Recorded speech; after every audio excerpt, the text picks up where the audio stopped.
So, whenever I talk about how the United States is still miles ahead of the Chinese militarily, inevitably what comes up is someone talks about the cyber capabilities of China and how China is constantly evolving and they're this major cyber threat, and the United States has all these vulnerabilities. Well, the truth is quite the opposite. The United States quietly dominates cyber warfare, and the lack of headlines about American cyber attacks is no accident. US capabilities are vast, sophisticated, and hidden for a reason.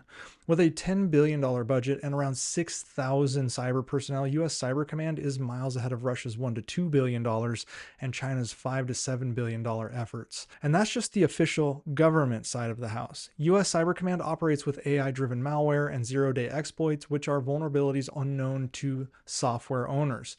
They are backed by a deep bench of resources from Silicon Valley, including giants like Microsoft, Amazon, Google, Oracle, and Palantir, among others. And that's just the major players. There are dozens of smaller ones. This fusion of government and private tech makes the US a cyber superpower and more powerful than all the other countries on Earth. We already know of several successful US operations because the government told us about them.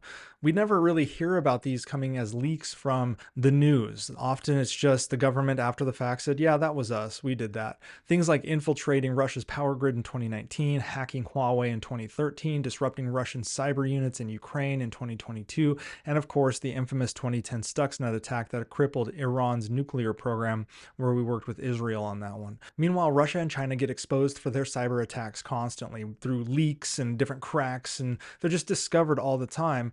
But the US, they stay quiet because its operations work and they're cleaner, more targeted, and less detectable.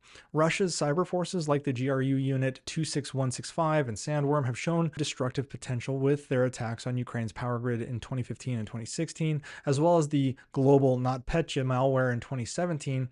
But most of their software that they use, this malware, is repurposed. It's old malware that they repurpose, and it creates sloppy tradecraft that is easy to pick up. Since 2022, sanctions have actually stifled Russian innovation, making it much more difficult for them to actually conduct cyber attacks. Meanwhile, on the other side, their banking system, centralized power grid, and military infrastructure are all very fragile. US malware already sits on some of these systems, as reported in 2019 when the US implanted code capable of triggering blackouts across Moscow and St. Petersburg. Russia's swift alternative, the SPFS, is another soft spot.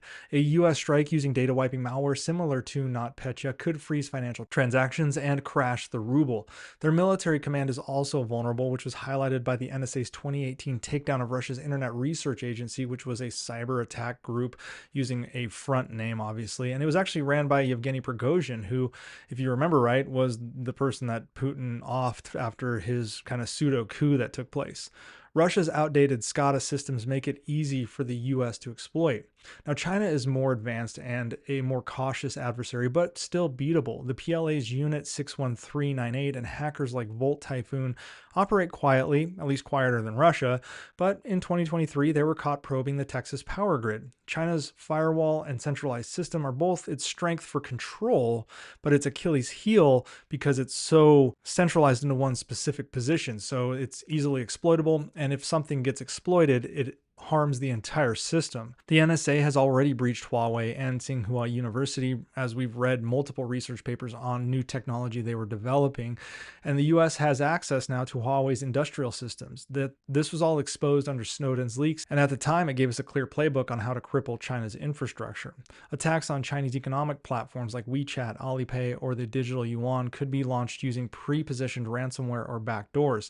And this isn't according to the Department of Defense. This was a paper that was actually written by Microsoft. In this instance, it would freeze daily transactions and cause panic and shake the Communist Party's control to its core. Militarily, US cyber tools could knock out China's anti-access system like missiles and satellites, as simulated in 2023's Taiwan war games. This is because Taiwan builds the integrated circuits that go into many of these systems. While China emphasizes redundancy and firewalls, they are no match for a US precision cyber strike. So why do we only hear about Russian and Chinese attacks in the news? Well, because they're clumsy and they get caught. The US stays quiet because its tools are more effective and more secret.